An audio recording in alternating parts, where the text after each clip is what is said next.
In this video, I want to show you how to write equilibrium expressions.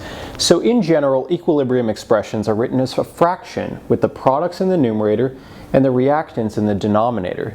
So just as a general example, if we have this reaction right here, where the lowercase letters are the stoichiometric coefficients and the uppercase letters are the actual chemicals, this would have an equilibrium expression that looks like this. We have the products in the numerator raised to the exponent of their stoichiometric coefficients over the reactants in the denominator raised to their exponents as stoichiometric coefficients. So equilibrium expressions are always equal to the equilibrium constant for a given reaction. And there are different types of equilibrium constants. There's Kc, Keq, and K, which are really all the same thing. Chemists just like to use different notations sometimes. So these are for, in general, solutions, and they use concentration. And there's also Kp, and this is if you're dealing with all gases.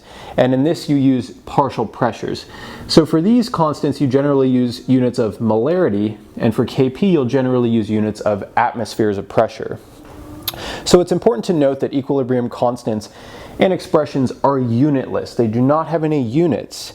And also in an equilibrium constant or expression, you exclude pure liquids and pure solids. So if something is in the pure liquid state or the pure solid state, you write it into the expression as a 1, which is really just invisible, and we don't include it.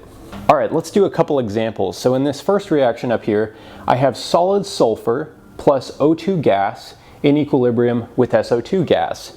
If I want to write the equilibrium expression for this reaction, I could either use Kp or Kc, Keq, or K, which are all the same thing.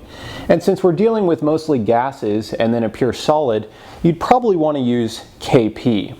So to write the Kp, we do the partial pressure of the products SO2 at equilibrium, that's what that subscript EQ means, the equilibrium pressure of SO2, over the equilibrium partial pressure of the reactants, O2 gas.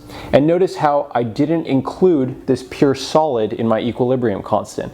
I really just wrote it in as an invisible 1 into my reactants here, so we don't really write that.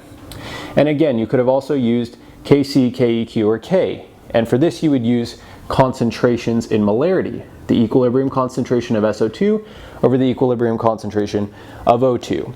So usually Kp and Kc are the same thing, and that is the case when you have the same number of moles of gas in your reactants and your product side. But when they are not the same, there's actually a special equation you can use to convert between them, and I'll show that in another video. So this next example, NH3 in the aqueous state plus pure liquid water is in equilibrium with NH4 plus in the aqueous state plus OH minus in the aqueous state. So for this example, we have solutions. So we would want to use Kc, Keq, or K. So I just picked Keq. You kind of just pick your favorite one, favorite notation, and write that in. So we're going to use concentrations here in units of molarity. Notice how we have a pure liquid here. So we're going to exclude that from our equilibrium expression, and we're going to do the concentration of our products over the concentration of our reactants. And these are all at equilibrium. Notice I didn't write that EQ in. It kind of gets tedious. You sometimes won't see it written in. But this is how you would write the equilibrium expression for this reaction. And notice how none of these chemicals here had any stoichiometric coefficients other than 1. But let's say this had been a 2, for example. Then I would have to put in an exponent of 2 right there. But of course that was not the case. So I hope this made sense. I'd like to end this video by showing you how to interpret values of K, your equilibrium constant.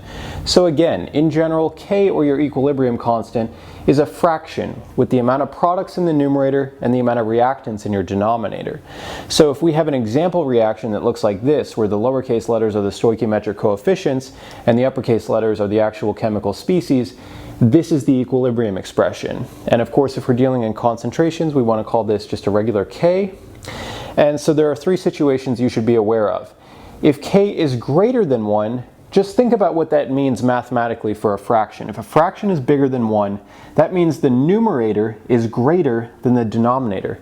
In other words, C times D is greater than A times B, and thus the reaction is product favored. If K is exactly equal to 1, then the numerator equals the denominator. And thus we can say the reaction is neither product nor reactant favored. However, if K is less than 1, that means the numerator is less than the denominator. And then we can say that the reaction is reactant favored.